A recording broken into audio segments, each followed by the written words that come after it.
ठीक, स्टार्ट करते हैं। लास्ट टाइम अपन ने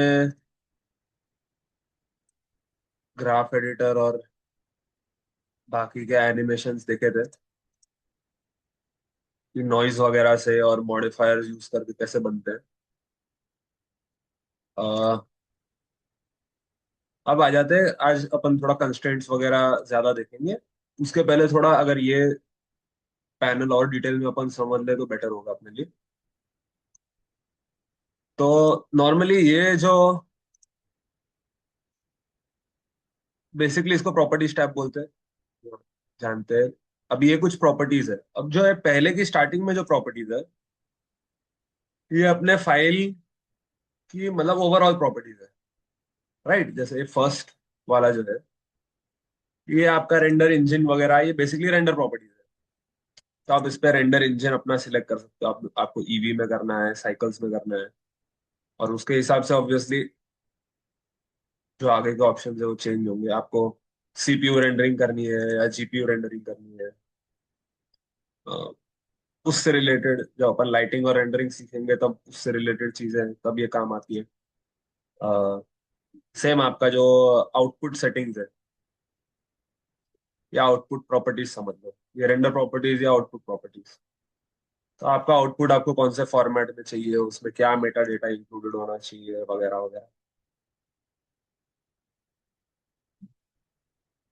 व्यू लेयर्स है, this is again related to lighting, rendering and compositing. आपका जो सीन प्रॉपर्टीज है, तो सीन प्रॉपर्टीज में आपके कौन से यूनिट्स यूज हो रहे हैं। जैसे आप मेट्रिक सिस्टम में हो तो 1 यूनिट इज 1 मीटर। दूसरे भी होते हैं, इंपीरियल यूनिट्स होते हैं, तो I think 1 of these squares is 1 foot normally. Right, तो आपको उस हिसाब से, और दूसरे भी यूनिट्स होते हैं जो अभी तक अपन को सिर्फ डिस्टेंस से बहुत ज्यादा पाला पड़ा है, इसलिए अपन मोस्टली उसके टर्म्स में सोच रहे हैं। पर अभी जैसे अभी बहुत क्लोज है अपन, जैसे अपन ने एनिमेशन सीख लिया तो अभी अपन को टाइम से भी लेना देना है। राइट, पहले सिर्फ डिस्टेंस से लेना दे रहा हो रहा था कि भाई 5 मीटर आगे या 5 मीटर पीछे। अब धीरे धीरे अपन क्योंकि इसमें आ गए, एनिमेशन की तरफ आ रहे हैं, तो अब अपन को सेकंड से भी लेना देना है। जैसे जैसे अपन आगे एफएक्स की तरफ जाएंगे या फिजिक्स, जिसको बोलते हैं फिजिक्स की तरफ जाएंगे, तो उसमें इन बाकी सब चीजों का भी लेना देना होगा। रोटेशन तो खैर अपन नॉर्मली डिग्रीज या रेडियंस में करते ही हैं, पर मास, टेम्परेचर, टाइम, इन सब चीजों से भी लेना देना होगा। तो बाई चांस अगर, क्योंकि ज्यादातर इन चीजों का डिफरेंस ऐसा समझ लो दुनिया में, मतलब वेस्ट में नॉर्मली मेट्रिक सिस्टम यूज होता है, बट कुछ कंट्रीज है जिनको इंपीरियल की आदत है, और या जो बोल देते हैं कि भाई हमको इंपीरियल ही करना है। तो थोड़ा बहुत खाली नॉलेज के लिए कि भाई अपन जो ऑप्शन चेंज कर रहे हैं वो एक्चुअली है क्या। चेंज तो तुम लोग कर लोगे, पर सीन क्या है, पूरी दुनिया में अलग अलग सिस्टम्स चलते थे। राइट, इंडिया में लोग अलग तरीके से वजन चूज करते थे चीजों का। जैसे तुम लोगों को, शायद तुम लोगों ने सुना होगा कि कोई पहले कोस में इंडिया में डिस्टेंस मेजर होता था। तो लगभग एक कोस लगभग, मतलब आज का ऐसा समझ लो 4 किलोमीटर के हिसाब से। तो जो भी डिस्टेंस मेजर होता था वो कोस में होता था। राइट, पर अब ऐसे ही सब जगह अलग अलग जगहों पे कहीं यार्ड्स में देखते थे, कहीं और कोई और यूनिट होता था, सब जगह की लोकल यूनिट्स होती थी। तो लोगों ने सोचा एक स्टैंडर्ड सिस्टम बनना चाहिए क्योंकि अब जैसे जैसे आप ज्यादा आगे एडवांस चीजों में जाते हो, वैसे वैसे इन चीजों का इंपॉर्टेंस बढ़ने लगता है। पहले तो इसका ये इंपॉर्टेंस था कि मुझे बताना है भाई यहाँ से तुमको, समझो कोई मॉल जाना है तो यहाँ से उधर का डिस्टेंस कितना है। ये कोई बहुत इंपॉर्टेंट चीज नहीं है कि सामने वाले को एकदम एग्जैक्ट समझ में आया, मॉल उसको दिख ही जाएगा वहां पहुंचेगा। राइट, बट जैसे जैसे साइंस वगैरह में एक्यूरेसी जितनी जरूरी होती गई, उस हिसाब से फिर अगर मुझे यूरोप में किसी साइंटिस्ट को बताना है कि ये डिस्टेंस कितना है, तो वो तो नहीं समझ पाएगा ना कोस क्या होता है। इस वजह से एक मेट्रिक सिस्टम बना पूरी दुनिया में, राइट। उसके पहले, क्योंकि किंगडम्स और राजा महाराजाओं का जमाना था, जो भी था, सब जगह पे, खाली इंडिया की बात नहीं कर रहा, सब जगह पे ऐसा ही था, उसको इंपीरियल सिस्टम बोलते, राइट।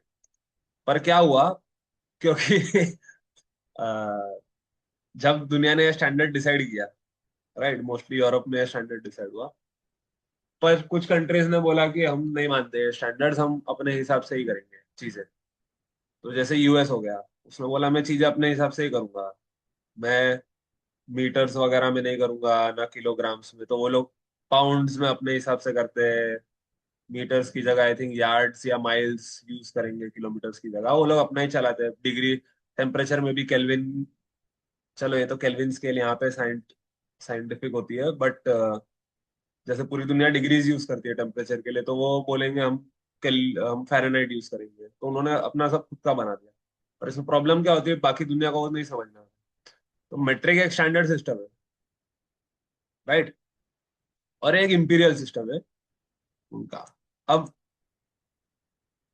क्योंकि अपन यहाँ रहे थे इंडिया में, और अपनी खुद की एक अंडरस्टैंडिंग है चीजों को लेके, अभी अपनी सब चीजों में ऐसा है कि अपन आधा आधा, मतलब जो अपने को कन्वीनियंट लगता है यूज करते हैं बेसिकली लोग। तुम लोग में भी इनफैक्ट कोई लोग अगर रोटेशन डिग्रीज में करते, हो सकता है कोई रेडियंस में करे। लेंथ अगर कोई मीटर्स में नापता है, हो सकता है किसी को फुट में नापने की आदत हो।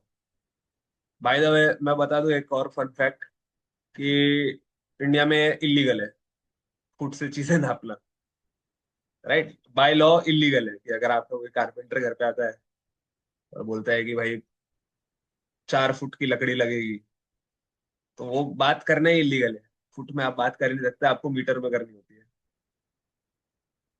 पर खैर, क्योंकि अब अपन ऐसे जगह पे रहते हैं, तो सब लोगों का अलग अलग थिंकिंग होता है कि भाई मैं फुट में, मेरे को ज्यादा समझ में आता है।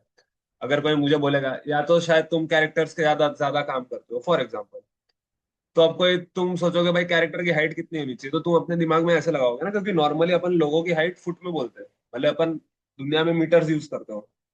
हम बोलेंगे भाई लड़का समझो 6 फुट का है, तो तुम अगर फीट में तुमको काम करने का है, तुम बोल दोगे भाई मैं तो फीट में रखूंगा इसको, इंपीरियल सिस्टम यूज करूंगा, मेरा तो लेंथ फीट में गिना जाएगा।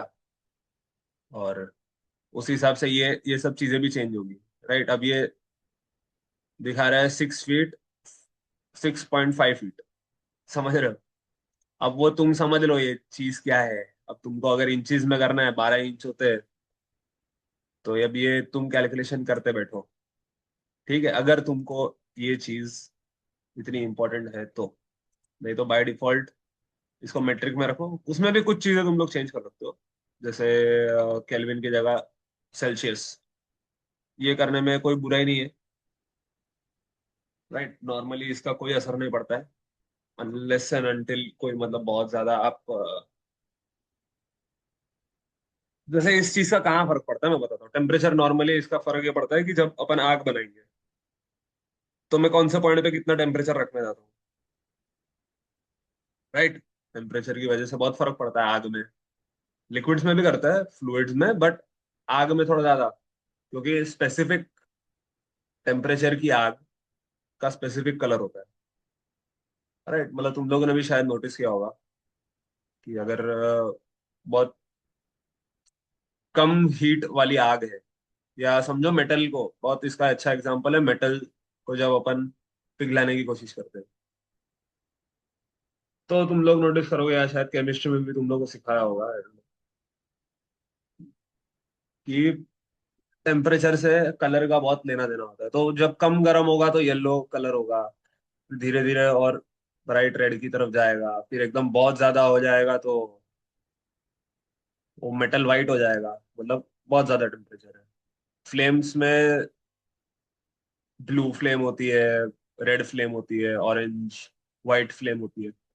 वैसे अलग अलग चीजें हैं, तो सेल्सियस तुम लोग कर सकते हो अगर चाहिए तो बहुत ज्यादा फर्क नहीं पड़ता इसका।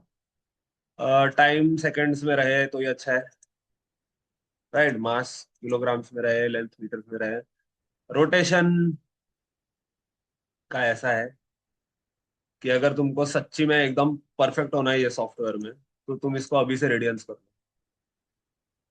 ठीक है, डिग्रीज में मत रखो। मुझे पता है अपने को डिग्रीज की आदत होती है कि भाई आर जेड मेरे को 90 डिग्री घुमाना है या 45 डिग्री घुमाना है। पर वो साइंटिफिक तरीका नहीं है चीजें करने का। तुम लोग अगर पहले से रेडियंस रखोगे तो आगे जाके ज्योमेट्री नोट्स वगैरह में, अगर किसी को बहुत डीप जाना है इसमें, क्योंकि जो ज्योमेट्री नोट्स होंगे आगे, या इवन शेडर्स,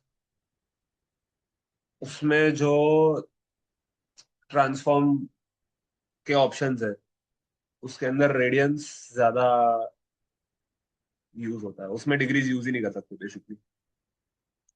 तो अगर तुमको करना है तो, और अभी के लिए अगर बहुत हो रहा है दिमाग के लिए, तो जाना दो, इसको डिग्रीज ही रखो। बाद में अगर तुम डिसाइड करते हो कि हाँ मुझे ज्योमेट्री नोट्स में घुसना है या प्रोसीजरल शेडिंग में घुसना है ब्लेंडर में, तो तुम फिर इसको बाद में चेंज कर सकते हो। कोई बहुत लंबा चौड़ा कुछ फर्क नहीं होता है। अपने इसमें जैसे 360 डिग्रीज होता है, वैसे रेडियंस में अराउंड 6.2 रेडियंस होता है एक पूरा सर्कल। तो वो खाली एक मैथ्स की बात है। पर ये समझो सीन प्रॉपर्टीज हो गई तुम्हारी।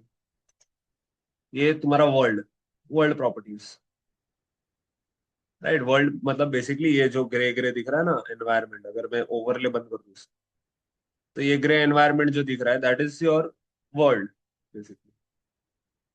तो उसके सरफेस में अपन यहाँ से चेंज करके कोई एनवायरनमेंट वगैरह डाल सकते हैं। डाल के बता देता हूँ।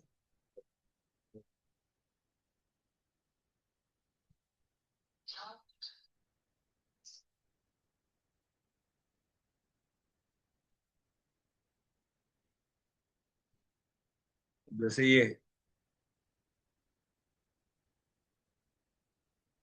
एक एनवायरनमेंट है, राइट। ये फोटो फॉर्मेट्स में HDRIs मिलते हैं।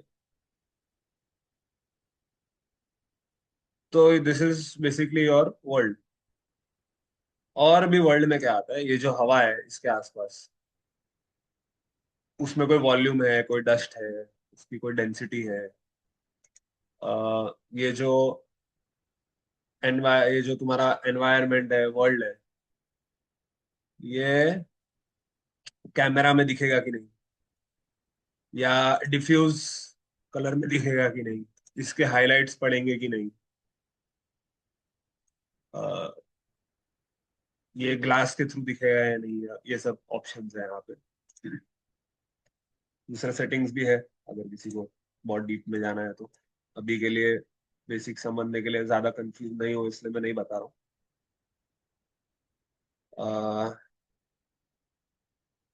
ये कलेक्शन की सेटिंग्स है, जिस कलेक्शन में तुम हो आउटलाइनर में, उसकी कुछ सेटिंग्स है, राइट। फिर आ जाते हैं, अब ये जो सेटिंग्स है ये थोड़ी ज्यादा इंपॉर्टेंट है अपने काम के हिसाब से। एक है, अब जैसे ये हो गया, पहला हो गया object properties. Just give me one.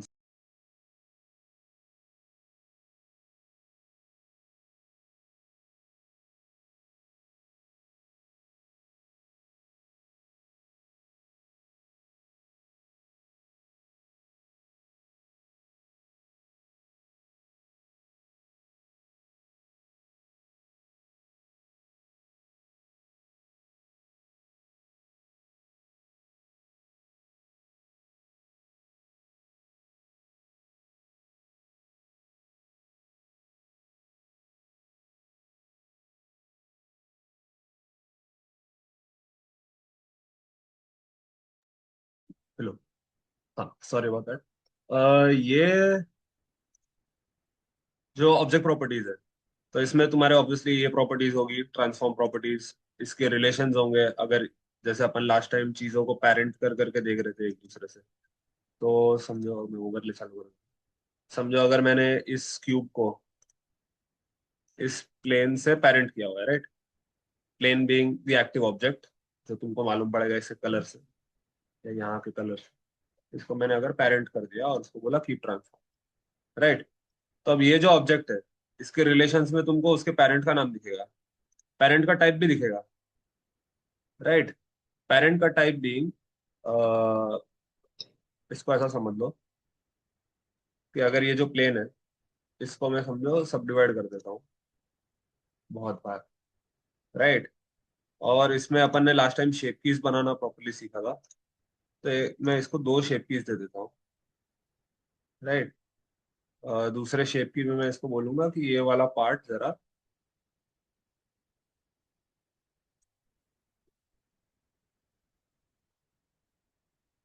ये वाला पार्ट जरा ऊपर आ जाए, राइट। अब ये ऐसे कंट्रोल हो सकता है अगर मैं एक दूसरी चीज करूँ, ठीक है। ऑल्ट जेड करूंगा तो एक्सरे मोड चालू हो जाएगा, this is the shortcut for this, toggle x-ray mode. उसमें क्या है, मैं ये ऐसे चीजें देख पाऊंगा एक दूसरे के थ्रू। तो मैं ये भी कर सकता हूँ कि मैं यहाँ पे कोई तीन वर्टाइसिस सिलेक्ट कर लूँ, राइट। समझो मैंने ये तीन वर्टाइसिस सिलेक्ट कर ली, ठीक है। वापस एडिट मोड के बाहर आ जाता हूँ। अब जब मैं पेरेंट करूंगा, मैं उसको बोलूंगा वर्टेक्स ट्रायंगल के हिसाब से पेरेंट करो। तो अब क्या होगा, प्लेन पेरेंट टाइम तुम लोग देखोगे three vertices. Three vertices parent type का मतलब क्या है, पहले ये पूरे इस ऑब्जेक्ट को पेरेंट हो रहा था। ऑब्जेक्ट मतलब क्या, सिर्फ ये ओरिजिन, राइट। ये पहले सिर्फ इस ओरिजिन से पेरेंट हो रहा था, कि इस ओरिजिन को मैंने हिलाया है, वो उस हिसाब से हिल रहा है, राइट। पर अब क्या होगा, अगर मैं समझो इसका शेप चेंज करता हूँ, ये देख रहे हो क्या हो रहा है। अब ऐसा समझ लो कि वो ये तीन वर्टाइसिस से पेरेंटेड है। इन तीन वर्टाइसिस का जो कुछ भी होगा, ये सिर्फ उन्हीं से पेरेंटेड है, उसको बाकी सब वर्टाइसिस से फर्क नहीं पड़ता, बाकी पूरे ऑब्जेक्ट से, राइट। होपफुली ये समझ में आ रहा है क्या हो रहा है यहाँ पे, राइट। अब मैं उन वर्टाइसिस को कुछ भी करूँ, अगर मैं इसका रेंज समझो -1 करूँ, तो वर्टाइसिस को नीचे लेके चले, तो ये उन तीन वर्टाइसिस से चिपका हुआ रहेगा। उनका तीन वर्टाइसिस का जो रोटेशन बनेगा, वो रोटेशन इस ऑब्जेक्ट का बनेगा, राइट। इतना क्लियर है तो एक जरा कुछ टाइप वगैरह कर देना, यस करके, या बोल देना माइक चालू करके, तो मैं थोड़ा आगे जा। ठीक है, तो यहाँ पे बेसिकली इसका रिलेशन जो भी है दूसरे ऑब्जेक्ट के साथ, वो तुमको दिख जाएगा। अगर मैं इसकी जगह इधर सब जो ऑब्जेक्ट कर देता हूँ, तो ये फिर से ऑब्जेक्ट के हिसाब से हो जाए, राइट। अब तुम बोलोगे कि ये तो थोड़ा खुद ही बड़ा हो गया ये पेरेंट होते, तो क्योंकि मैंने वो पेरेंट विद ट्रांसफॉर्म किया नहीं है अभी तक। तुम समझ रहे हो क्या होता है, इस चीज का स्केल है 5.5, राइट। मैंने इसका स्केल अप्लाई नहीं किया है, तो अभी ब्लेंडर के हिसाब से ये एक्चुअल ऑब्जेक्ट यही है, राइट। एक्चुअल ऑब्जेक्ट यही है, उसको खाली उसको बड़ा दिखाना है, ये साइज का दिखाना है, राइट। तुम लोग देख रहे हो कि ये उसका एक्चुअल स्केल नहीं है, ये उसका 5 गुना स्केल करके दिखा रहे हैं इस ऑब्जेक्ट को। मैं जब इसको अप्लाई कर दूंगा, तो यही ओरिजिनल ऑब्जेक्ट हो जाएगा, राइट। पहले ये सब दिक्कतें क्यों नहीं आ रही थी, क्योंकि मैं जब पेरेंट कर रहा था इसको, तो मैं उसको बोलता था कीप ट्रांसफॉर्म, राइट। अगर मैं वो नहीं करूं, मैं इसको नॉर्मली पेरेंट करूं सिर्फ, राइट, तो ये जो स्केल है, ये इसके ऊपर भी वो अप्लाई करने लगेगा, ठीक है। अगर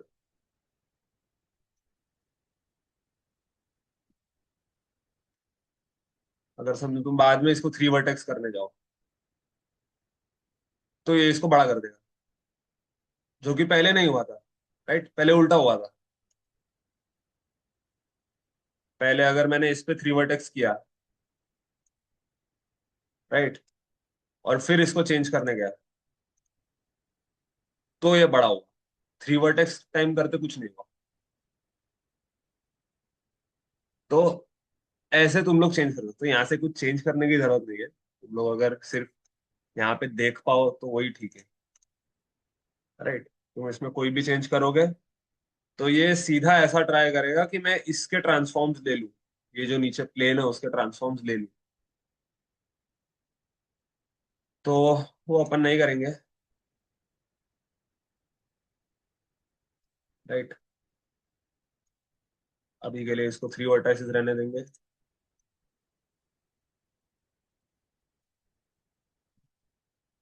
फिर और क्या क्या चीजें हैं इसके अंदर, ये कौन से कलेक्शन का पार्ट है।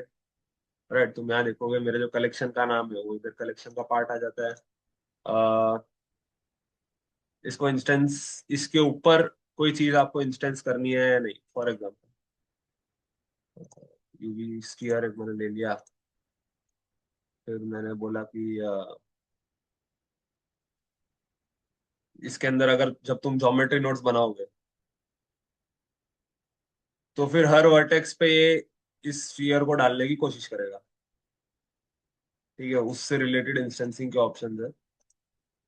मोशन पाथ इसका कैलकुलेट हो सकता है कोई भी चीज का। अब जैसे अपन ने वो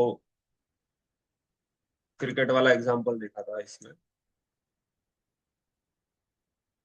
अगर ये बॉल यहाँ है, ठीक है, अगर मैं इसको एनिमेट करता हूँ, एनिमेट कैसे होगा, आई दबा के मैं सब जगह एक की डाल दूंगा,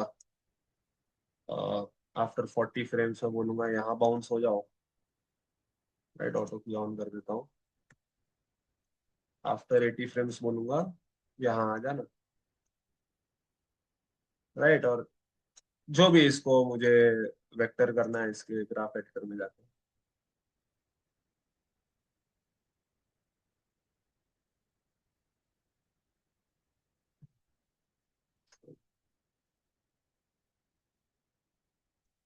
ये हो जाएंगे, इसका हैंडल टाइप वेक्टर कर दूंगा।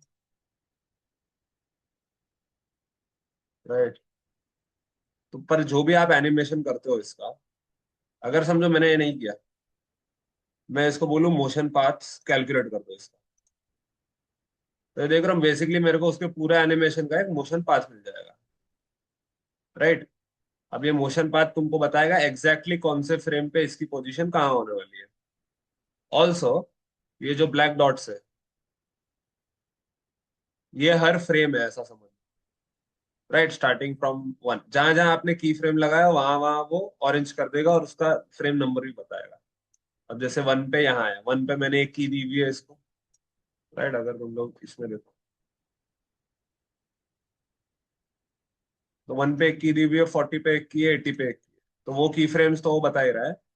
और फिर इन डॉट्स के बीच में डिस्टेंस के हिसाब से तुम उसकी स्पीड भी जज कर पाओगे ना, कि अगर स्टार्टिंग के 5 फ्रेम में इतना ही हो रहा है, फिर नेक्स्ट 5 फ्रेम में इतना हो रहा है, फिर नेक्स्ट 5 फ्रेम में इतना। राइट, तो मतलब स्टार्टिंग में स्लो है, बाद में इसकी स्पीड बढ़ रही है, वो भी तुम जज कर पाओगे मोशन पाथ। फिर तुम इसमें कुछ भी चेंजेस करते हो, अब जैसे 20 पे मैं इसको बोलूँ कि भाई इसको यहाँ होना चाहिए 20,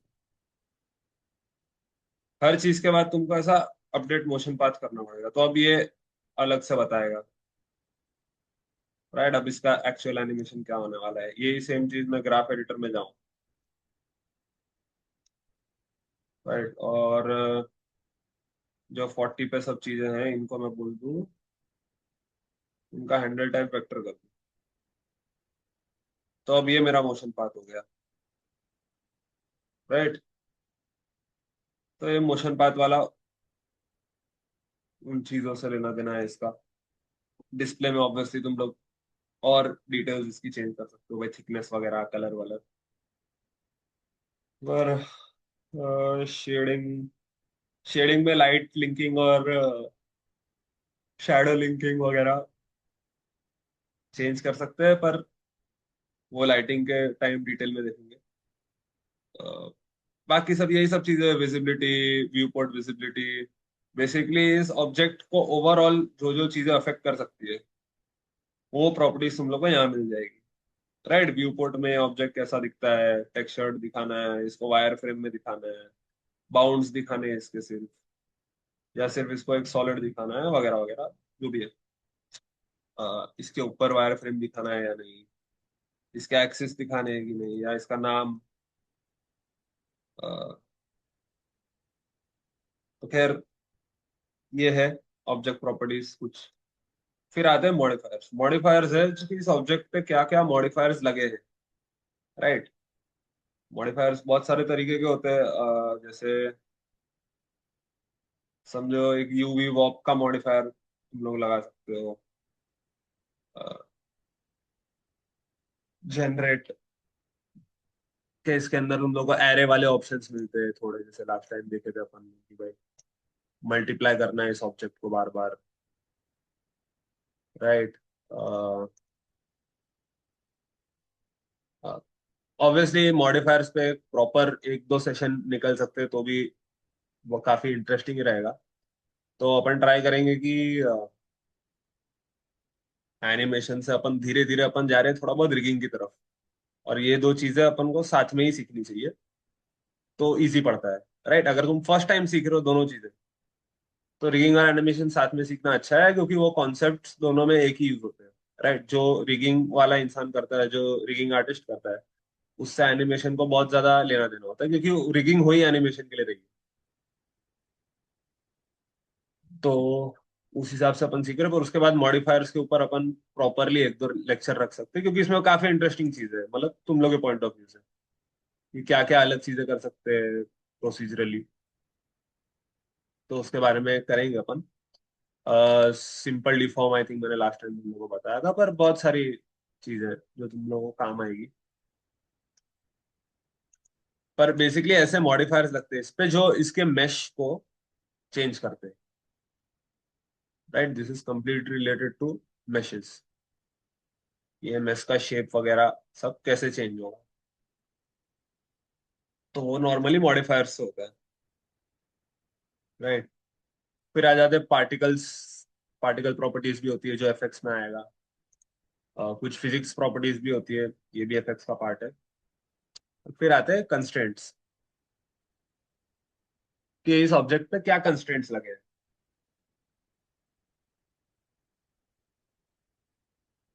कंस्ट्रेंट्स का ऐसा है, constraint is nothing but a rule, right, या एक लिमिटेशन, ऐसा समझ लो। बेसिकली तुम लोग को इस ऑब्जेक्ट पे कोई एक लिमिटेशन लगानी है, तो कंस्ट्रेंट्स काम आते हैं।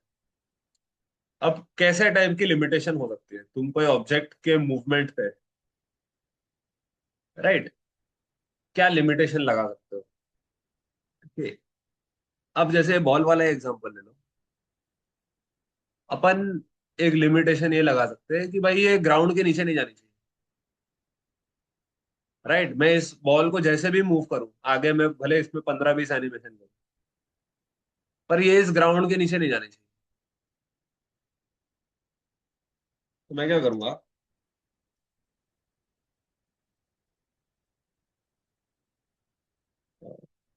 मोशन पाथ या तो तुम लोग बंद कर दो इसका, कि वो अभी के लिए कंफ्यूजिंग हो जाएगा, बट समझो मैं इस पे अलग अलग टाइप के कंस्ट्रेंट्स लगा सकता हूँ, ठीक है। एक पे इस पे लगा सकता हूँ कि कॉपी रोटेशन, ठीक है,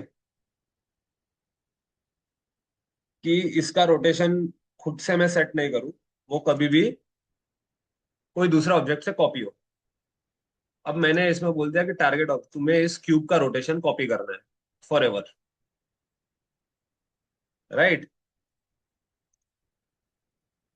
इसमें और ऑप्शंस होते हैं कि भाई एक कॉपी करना भी कॉम्प्लिकेटेड चीज है ना, किसी ऑब्जेक्ट का रोटेशन कॉपी करना भी थोड़ी कॉम्प्लिकेटेड चीज है। अब ये क्या करेगा, ये इसका रोटेशन कॉपी कर रहा है, पर ये मैंने एक बेसिक सा इसका कॉपी रोटेशन कंस्ट्रेंट डाल दिया, राइट। अब क्या होगा तुम लोग देखोगे, अगर मैं इसको रोटेट करूँ, तो ये बॉल भी रोटेट होगा उतना ही जितना मैं इसको कर रहा हूँ, और जैसे इसको कर रहा हूँ वैसे रोटेट होगा। बेसिकली इसने रोटेशन कॉपी कर लिया है। अब ये रोटेशन हर हाल में कॉपी हो रहा है, राइट। अब तुम लोग देखोगे अपन ने इसको 3 वर्टेक्स पेरेंट किया हुआ था, ये देख रहे हो क्या हो रहा है।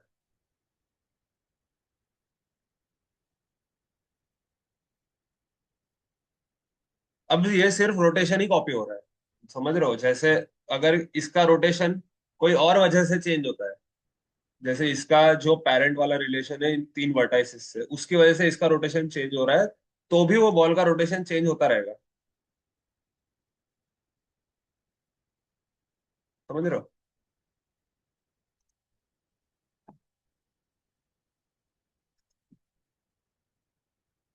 तो ऐसे काफी सारे कंस्ट्रेंट्स होते हैं। अब जैसे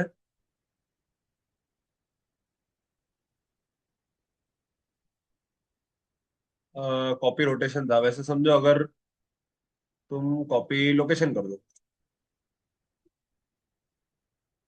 राइट, तुम बोलोगे इसको इसके लोकेशन पे ही रहना है, तो वो क्या गया, वो इस ऑब्जेक्ट की लोकेशन पे आ गया, राइट। अगर मैं इसको बोल दूं ऑफसेट यूज करो, तो ये अपना ऑफसेट मेंटेन करेगा, पर ताकि अपन को बार बार यहाँ नहीं आना पड़े, तो मैं ये कर देता हूँ, यहाँ भी एक की ऐड कर देता हूँ -1 की, और यहाँ एक की ऐड कर देता हूँ +1, राइट। तो अपन खाली चेंज करके अपन देख पाएंगे।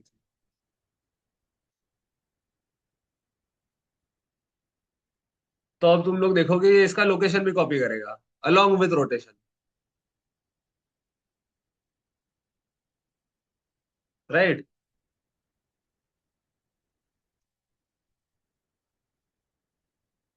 तो ये एक बेसिक रूल अपन ने सेट कर दिया कि भाई इसका लोकेशन वही हो सकता है जो इसका लोकेशन है, विथ ऑफसेट किया तो खाली। अब जैसे वो बेसिकली वेक्टर्स यूज कर रहा है, वो बोल रहा है कि भाई ये 1 मीटर पे था, और ये था समझो ये लोकेशन पे, तो अगर इसमें जेड में 2 ऐड हुआ है तो इसके जेड में भी 2 ऐड कर देगा। इसके एक्स में -0.5 हुआ है तो वो इसके एक्स में -0.5 कर देगा, right. This is a bit different from parenting. ठीक है, अगर मैंने इस ऑब्जेक्ट को यहाँ पेरेंट किया होता, तो समझो ये ऑब्जेक्ट ऐसे रोटेट हुआ, इस तरफ रोटेट हुआ, तो ये बॉल भी इस तरफ आ जाता।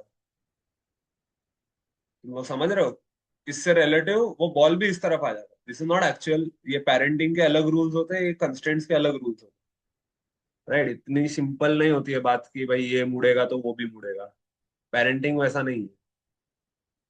अ, ये रूल्स में तुम लोग के हाथ में ज्यादा कंट्रोल होता है कि मेरे को सिर्फ इसका रोटेशन कॉपी करना है या लोकेशन कॉपी करना है, जो भी है XYZ रूल्स तुम लोग इस पे सेट कर सकते हो। अब जैसे एक कोई बोल दे कि सभी ट्रांसफॉर्म इसे कॉपी कर लो, राइट। तो अब ये जैसे जैसे इसमें ट्रांसफॉर्मेशन होता है वैसे वैसे मेरे बॉल पे भी होगा। अगर मैं बोल दूं भाई इन्फ्लुएंस 0.5, तो ये देख रहे हो उस पे जो हो रहा है उसका आधा ही होगा, राइट। मिक्स की जगह अगर मैं बोल दूं भाई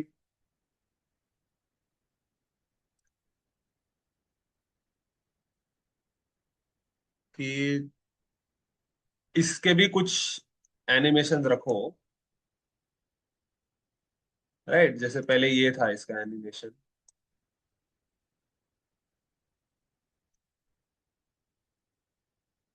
फिर ये था, तो अपना एनिमेशन तो रखेगा ही, प्लस उसमें जो हो रहा है वो भी करेगा, राइट। अगर मैं इसके निकाल दूं, तो ये इसका नॉर्मल एनिमेशन है,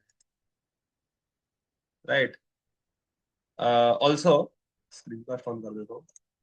just a thing, I don't know अगर याद है कि नहीं कि मैंने एग्जैक्टली ये वाला चीज बताया था कि नहीं, बट अगर तुम टाइमलाइन या ग्राफ एडिटर में हो, छोटी सी बात है, अ, तुम अगर एरो कीज दबाओगे तो तुम ये कर सकते हो, ठीक है।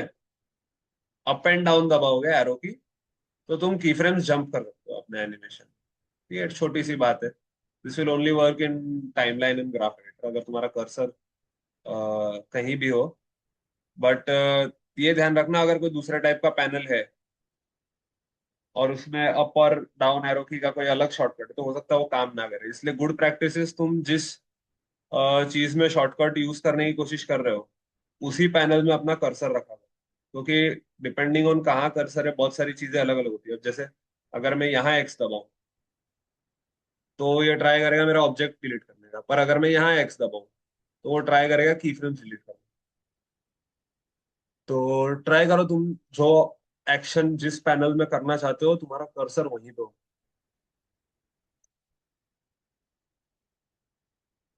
तो ये हो गया इसका मिक्स करने का तरीका। राइट, अगर रिप्लेस ही तुम कर देते हो तो फिर इसका एनिमेशन मैंने कुछ भी किया हो, देख रहे हो इसकी की फ्रेम्स अभी भी एग्जिस्ट करते हैं।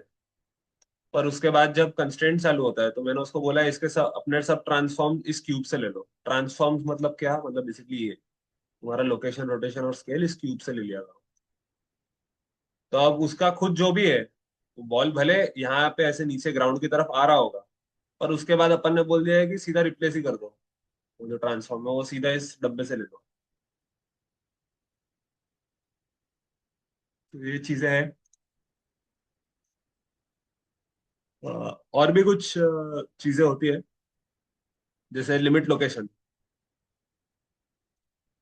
राइट, अब मैंने इसको बोल दिया क्योंकि मेरा ये जो बॉल है इसका radius I think I am not sure, इसका रेडियस आई थिंक 1 मीटर ही होना चाहिए। बाय डिफॉल्ट शायद 1 मीटर पे ही होता है। रेडियस की बात कर रहा हूँ मैं इस चीज की, सेंटर से एक सरफेस तक 1 मीटर होना चाहिए। बेसिकली मैं अभी लिमिट लोकेशन में मैं क्या है इसका मिनिमम जेड सेट करता हूँ। राइट, मिनिमम जेड सेट करके मैं इसको बोल सकता हूँ your minimum z should be 1 metre.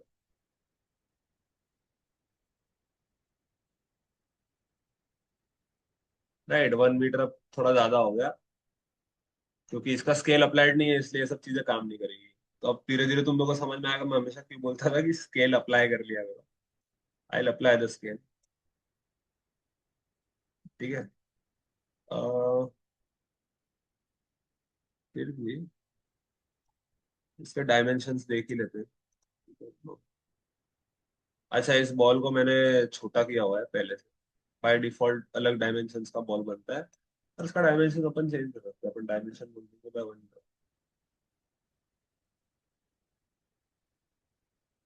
Right, and then we'll apply the scale again.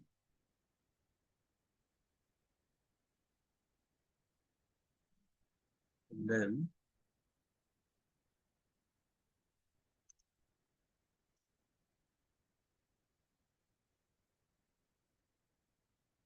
अच्छा, क्या हो रहा है बिकॉज,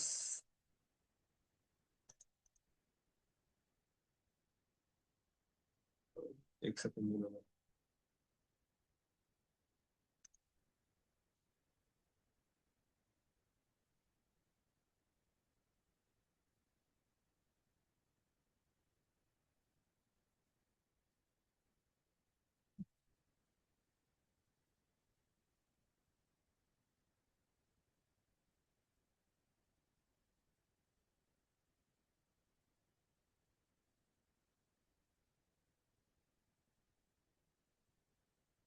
एक यूवी स्फीयर लेते हैं। ठीक है, बाय डिफॉल्ट इसका डायमेंशन 2 मीटर 2 मीटर 2 मीटर होता है। राइट। अच्छा सॉरी, अगर मैंने इसका डायमेंशन 1 मीटर कर दिया है तो ये जब पूरा नीचे आएगा तब this distance is only 0.5। Right, तो मैं अगर जेड का लोकेशन लिमिट 0.5 रखूं तो ये देख रहे हो ये जमीन से नीचे जा ही नहीं पाएगा, तुम कुछ भी करो। मेरा कर्सर अगर मैं इसके नीचे तक भी लेके जा रहा हूँ तो भी वो जा नहीं पा रहा है। राइट, तो अगर तुमको ऐसा कोई हार्ड लिमिट्स लगानी है, क्योंकि अभी के लिए क्या है तुम बोल सकते हो कि सर हम तो इससे ही करने, हम लोग अगर मैन्युअली एनिमेशन करने वाले की फ्रेम्स से, तो वैसे तो हम खुद ही की फ्रेम सेट कर सकते हैं ना। हम खुद ही जब हमको दिखाना होगा कि वो जमीन पे आया तो हम खुद ही उसको 0.5 से नीचे लेके ही नहीं जाएंगे।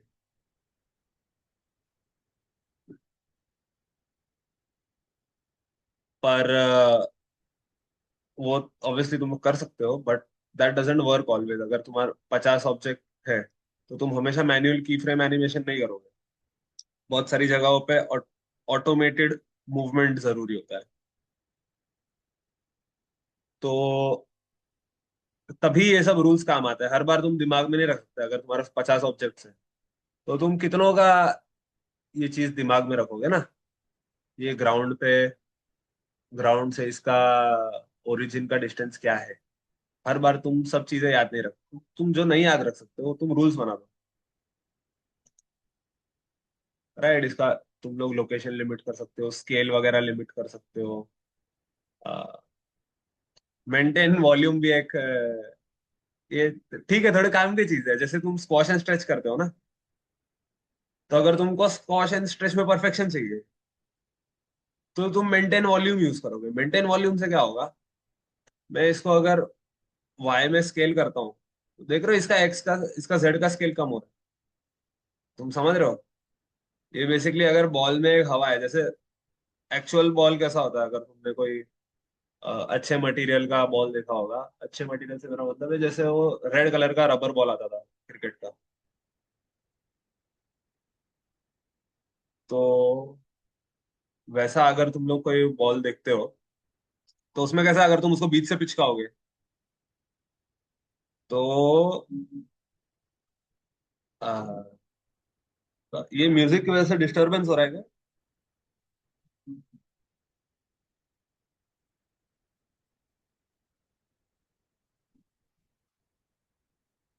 हेलो। ठीक है, होपफुली नहीं हो रहा। शायद कोई आसपास कोई टेस्टिंग चल रही है स्पीकर की। ये पूरे टाइम नहीं चलेगा ये। तो खैर, हम कहाँ थे? हाँ, अगर तुम इसको स्क्वॉश एंड स्ट्रेच करने वाले हो, तो मेंटेन वॉल्यूम क्या करेगा, जितना तुम वॉल्यूम यहाँ का बढ़ाओगे, तो ऑब्वियसली ये वाला साइड पिचक ही जाएगा ना खुद से।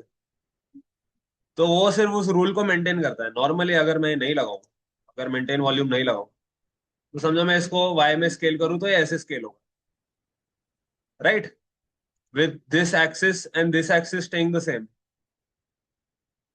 बट अगर मैं इसको ऑन कर दूं और वाई में स्केल करूं, तो देख रहे हो वो ऊपर का चीज भी पिचक रहा है ना। स्ट्रेच में ऐसे पिचक रहा है। अगर मैं सेम करने जाऊं स्केल, तो देख रहे हो उसका हाइट वगैरह वापस चेंज हो रहा है। हाइट वगैरह इंक्रीज हो रही है, क्योंकि तुम कोई चीज को पिचकाओगे तो ऑब्वियसली उसका बाकी का चीज ऐसे इंक्रीज होगा। मोस्टली अगर किसी को और कुछ इमेजिन नहीं हो रहा है, तो try to imagine it as roti. जब रोटी बनती है तो पहले आटे का ऐसा एक बॉल बनता है, फिर जैसे जैसे तुम उसको चपटा करते जाओगे, उसका एक्चुअल साइज बढ़ता जाएगा, राइट, क्योंकि आटा तो उतना ही है, उसका सिर्फ शेप चेंज हो रहा है। वॉल्यूम ऑफ आटा उतना ही है। तो मेंटेन वॉल्यूम वैसा टाइप का कंस्ट्रेंट। ट्रांसफॉर्मेशन एक ये वापस वही है, कॉपी ट्रांसफॉर्म वाला, ऐसा समझ लो। अ, और तुम इसको मैन्युअली भी सेट कर सकते हो, राइट। ये बेसिकली ट्रांसफॉर्मेशन लिमिटेशंस डालने के लिए है। पहले वाला कॉपी वाला था, दिस इज तुम खुद से लिमिट्स डाल सकते हो, मिनिमम मैक्सिमम कितना होना चाहिए, राइट। इस इन चीजों पे अलग से एनिमेशन कर सकते हो, मिनिमम और मैक्सिमम। लाइक तुम एक बार लिमिट्स भी एनिमेट तुम लोग कर सकते हो। तुम समझ रहे हो? तो एक कंस्ट्रेंट वैसा कुछ टेक्निकल, अगर तुम्हारे दिमाग में मैथमेटिकल फाउंडेशन है, तुम इधर विजुअली जो भी कर रहे हो, तो तुम इसमें बहुत अच्छे हो सकते हो, राइट। इसलिए मैं थोड़ा स्टार्टिंग से ऐसे बोरिंग तरह से चीजें समझा रहा था कि हर चीज में नंबर्स क्यों, क्योंकि ये सॉफ्टवेयर चलता ही नंबर्स पे है। ये क्या, इनफैक्ट कोई भी सॉफ्टवेयर,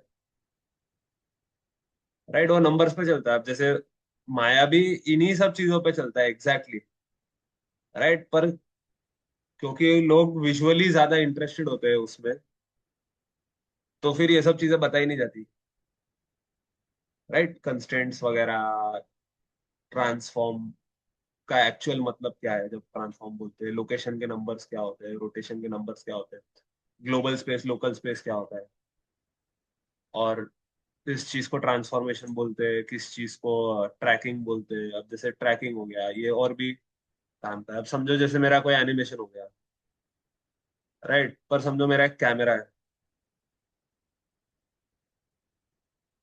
राइट, मैंने एक कैमरा बनाया, ओके, उसका एक दूसरा व्यू खोला, और उस व्यू में समझो मैंने टिल्ड की यूज करके व्यू कैमरा कर लिया। अब मैं इस कैमरा का व्यू देखूँ, राइट। मैं चाहता हूँ इस कैमरा को एक छोटा सिंपल सी बात बताता हूँ। सिंपल सी चीज मेरे को इस ये मुझे लगता है मैंने कुछ एब्स्ट्रैक्ट आर्ट बना दिया है ये चीज बना के। तो अब मैं चाहता हूँ कि मैं इसको प्रॉपरली दिखाऊं ना, शोकेस करूँ ना दुनिया को। तो इसमें अपन क्या करेंगे, इसको पूरी तरह इस पे घुमाने के लिए अब तुम मैन्युअल एनिमेशन करने जाओगे ना, तो उसमें बहुत प्रॉब्लम्स आएगी। राइट, एक एग्जांपल अगर मैं दे दूं, तुम लोग क्या एक्सपेक्ट करोगे कि भाई अगर मैं मैन्युअली इसके अराउंड घुमा रहा हूँ इस कैमरा को, तो ऑब्वियसली मैं क्या कर सकता हूँ, पहले तो मैं मेरा कैमरा सेट करूंगा। राइट, एक्स एक्सिस में मेरे को चाहिए भाई जीरो मूव हुआ हो, इसका एक्स एक्सिस सेट करूंगा, वाई एक्सिस सेट करूंगा, स्टार्टिंग फ्रॉम हियर। ठीक है। अच्छा, थोड़ा तुमको एक और चीज बताता हूँ जो थोड़ा सिंपल लगेगा तुम लोग को देखने में। अगर मैं कैमरा का व्यू ऐसे देखूं और यहाँ पे जाऊं मेरे एन पैनल में, और व्यू में देखूं, तो उसमें एक ऑप्शन है लॉक कैमरा टू व्यू। इससे क्या होगा, मैं यहीं से सेट कर पाऊंगा। राइट, मेरे व्यू पोर्ट के हिसाब से मेरा कैमरा सेट कर पाऊंगा, जो कि देखने में ऐसा लगेगा कि वाह एकदम बहुत यूजफुल चीज है। पर जहाँ तुमको एग्जैक्ट चीजें करनी, वहाँ इतना यूजफुल नहीं होता है। एग्जैक्ट चीजें जैसे कि आप, जैसे मैं समझ रहा हूँ इसके आसपास में घुमाऊंगा ना कैमरा, ये मेरा कैमरा है, ये मेरा फर्स्ट फ्रेम हो गया। मैं बोलता हूँ 40 सेकेंड्स बाद ये यहाँ आ जाएगा, ऐसे दिखाऊंगा। राइट, पर अब तुम कैसे विजुअली कैसे जज करोगे। राइट, फिर भी मैंने बोला ठीक है लगभग ऐसे होना चाहिए। ठीक है, 80 में ऐसे घुमाया मैंने, मैं बोला कि हाँ थोड़ा सेंटर में ले आता हूँ, ऐसे होना चाहिए। फिर मैं 120 पे ले आया। ठीक है, रोटेट करके फिर मैं बोलता हूँ हाँ लगभग ऐसा होना चाहिए, थोड़ा सा साइड में इसको लेकर। राइट, अब तुम्हारा जो एनिमेशन बना है ये 4 की फ्रेम बना के, ये देख रहे हो क्या एनिमेशन बन गया। राइट, ये तो बहुत बेकार है, इसको तो बिल्कुल भी टर्न अराउंड बोल नहीं सकते। जबकि तुमको लग रहा है कि मैंने तो ठीक ही किया है काम। राइट, अब की फ्रेम्स, अब तुम बोलोगे अच्छा ठीक है इससे भी नहीं हो रहा तो कोई बात नहीं, अपन मैं इन बिटवीन फ्रेम्स बनाऊंगा। राइट, ये इन बिटवीन फ्रेम लगभग इधर आएगी, ये इन बिटवीन फ्रेम लगभग यहाँ आएगी, या ये 100 यहाँ आएगी, तो फिर शायद बेटर लगेगा। फिर भी कुछ सॉल्व नहीं होता, समझ रहे हो, ऐसा उबड़ खाबड़ ही लग रहा है। मजा तो कब आएगा, एक्चुअल प्रॉब्लम की स्केल तुमको कब दिखेगी, जब मैं इसका मोशन पाथ चालू करूंगा। ये देख रहे हो बेसिकली ये बनाया, जो कि अपने को ये नहीं चाहिए था। मेरे को चाहिए था कि एक प्रॉपर सर्कल में जाए इसके आसपास, एटलीस्ट एनिमेशन तो स्मूथ लगे। अब ये स्मूथ नहीं लग रहा है क्योंकि ऐसा बना हुआ है खुद ही। अगर ध्यान दिया था वो लेक्चर में जिसमें बताया था इंटरपोलेशन क्या होता है, खुद ही एक की फ्रेम्स के बीच में वो इंटरपोलेट कर रहा है, what is the best path. तो बेस्ट पाथ, स्मूथेस्ट पाथ उसको यही लग रहा है, जबकि अपन को तो पूरा चाहिए था। अब मैं हर चीज हर जगह तो की फ्रेम नहीं बिठाते बैठ सकता ना, ऐसे तो अब मैं और डिवाइड करता जाऊंगा, मैं बोलूंगा भाई 10 पे भी मैं की फ्रेम दूंगा, इस पे भी दूंगा। अच्छा, मैं भी कोई बहुत एकदम परफेक्ट तो नहीं हूं ना कि भाई मेरे से वो सर्कल प्रॉपर ही बनेगा। तो बेसिकली मुझे क्या चाहिए, मेरे को चाहिए कि मैं इसके आसपास एक सर्कल में घूमूं। राइट, अब सर्कल मतलब क्या होता है अगर तुम इस चीज की डेप्थ में जाओगे। ठीक है, कुछ लोग इसको फर्स्ट प्रिंसिपल्स थिंकिंग बुलाते हैं, पर इट इज बेसिकली अगर तुम बात की जड़ तक जाना चाहते हो कि ये बात स्टार्ट कहाँ से हुई, निकली कहाँ से। सर्कल इज बेसिकली क्या, ये एक इसलिए थोड़ा ज्योमेट्री भी जरूरी होता है थोड़ा, इसलिए स्कूल में सिखाते हैं स्टार्टिंग से, कि इधर एक सेंटर है और एक इक्विडिस्टेंट लाइन अगर एक सेंटर के आसपास हो तो उसको एक सर्कल बोलते हैं। राइट, उसको एक, मतलब इसी कारण से उसको ऐसे डिफाइन करते हैं कि लोगों के दिमाग में क्लियर हो कि एक सर्कल एक्चुअली होता क्या है। एक पॉइंट होता है उसका सेंटर पॉइंट, उसके आसपास इक्विडिस्टेंट एक लाइन जाती है, तो एक सर्कल बनती है जिसको अपन सर्कल बोलते हैं। तो बेसिकली मैं चाहता हूँ कि एक सर्कल में घूमे। अच्छा, इक्विडिस्टेंट लाइन है मतलब क्या, मतलब उसका इस पॉइंट से उसका डिस्टेंस फिक्स्ड है। राइट, तो मैं इस कैमरा पे कंस्ट्रेंट लगा सकता हूँ। कौन से कंस्ट्रेंट, अब जैसे लिमिट डिस्टेंस है। Right, restrict movements with in a certain distance of the target. तो अगर मैं समझो इसका डिस्टेंस लिमिट कर देता हूँ for example, from basically my plane, क्योंकि मेरा प्लेन का ओरिजिन चेंज नहीं हो रहा है, ये भी ध्यान रखो। राइट, मेरे प्लेन का सिर्फ शेप चेंज हो रहा है, ओरिजिन तो इसका चेंज हो रहा है। राइट, अभी के लिए इसको अपन ने स्टैटिक रखा है इसलिए तो किसी का चेंज नहीं हो रहा, बट मैं क्या करूंगा, एक ऑब्जेक्ट से इसका डिस्टेंस लिमिट कर दूंगा जो ऑब्जेक्ट मूव नहीं हो रहा हो, क्योंकि फिर वो ऑब्जेक्ट भी मूव करेगा तो इसका गड़बड़ हो जाएगा मूवमेंट। अपन क्या कर सकते हैं, एक एम्प्टी ऑब्जेक्ट ले सकते हैं। राइट, अगर तुम शिफ्ट ए दबाओ कीबोर्ड में, तो उसमें एक एम्प्टी ऑब्जेक्ट करके ऑप्शन आता है। ये ऑब्जेक्ट में मैश वैश कुछ नहीं होता है, राइट, सिर्फ एक ऑब्जेक्ट की जो प्रॉपर्टीज होती है, ट्रांसफॉर्म प्रॉपर्टीज, वो रहती है, ये दिखता है ऐसा कुछ है। राइट, तो मैं ऐसा कुछ एक ऑब्जेक्ट बनाऊंगा, समझो यहाँ पे मैंने रख दिया, कैमरा को बोलूंगा तुम्हारा डिस्टेंस इससे लिमिट करो। राइट, अभी फिलहाल ये 16.5 पे, तो अब देखो इस कैमरा को मैं अंदर तो लेके आ सकता हूँ पर इसके बाहर नहीं लेके आ सकता। राइट, ये ऐसे लिमिट हो रहा है। तो अगर मैंने इसको समझो 15 कर दिया, तो वो एनिमेशन पे जाने के चक्कर में वो मूव होता रहेगा। राइट, अब ऐसा ही समझ लो मेरे को इस एनिमेशन की जरूरत नहीं है, एनिमेशन मेरे लिए बेकार होगा।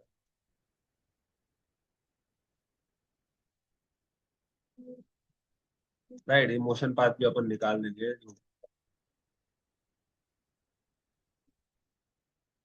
अब क्योंकि इसका डिस्टेंस लिमिट हो गया है, अब मैं इसको कहीं भी लेके जाऊं ये इससे ज्यादा डिस्टेंस इसमें जाने सकता है।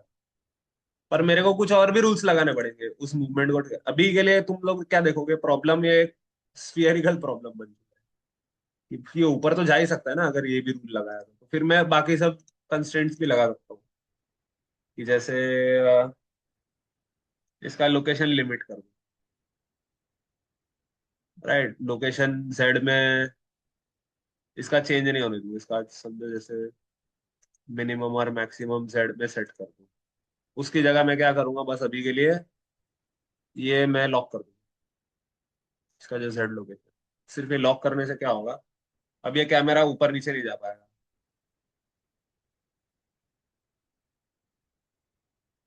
राइट, अब ये सिर्फ उस एक डिस्क में मूव हो रहा है, पहले ये सिर्फ एक स्फीयर में मूव हो रहा था, अब ये सिर्फ एक डिस्क में मूव हो सकता है। राइट, वो थोड़ा नेक्स्ट टाइम विजुअलाइज करके तुम लोग को प्रॉपरली बताता हूँ, इस लिमिट से विजुअली तुम जो अचीव करना चाहते हो उसके हिसाब से लिमिट्स कौन सी लगानी है, क्या लगानी है, वो कैसे वे ऑफ थिंकिंग आएगा। तो उसके लिए जरा इस पे लगाते हैं टाइम, कंस्ट्रेंट्स ये बहुत काम की चीज है। क्योंकि अगर ये तुमको अच्छे से आता है तो तुम्हारी पॉसिबिलिटीज दूसरी चीजों में और बढ़ जाती है, राइट, फिजिक्स में, एफएक्स में, इसके ज्योमेट्री नोड्स में। और तुम कोई चीज जो कोई इंसान समझो 20 घंटे लगाता है, क्योंकि मैं एक एक फ्रेम से अगर सेट करता है इसको गोल ऐसे रोटेट करने में, तो लग ही जाते हैं मेरे को 20 घंटे। राइट, उसको प्रॉपरली करने में। पर उसकी जगह अगर तुम कंस्ट्रेंट्स यूज करो तो ये काम, अगर मैं समझाने में नहीं टाइम लगाऊं तो वो काम 5 मिनट में हो सकता है, वो पूरा तुम्हारा टर्न अराउंड बन जाएगा। तो ये फाइल अपन सेव करेंगे और इसको नेक्स्ट क्लास में कंटिन्यू करते हैं। तब तक आज जो किया उसमें कोई डाउट आ रहा है या कुछ क्वेश्चन आ रहा है दिमाग में, पूछ सकते हो।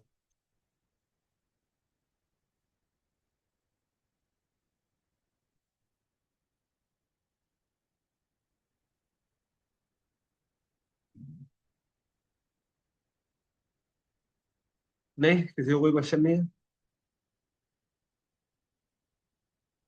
अच्छा, तुम लोग को रिकॉर्डिंग्स मिल गई क्या, अवेलेबल हो गई?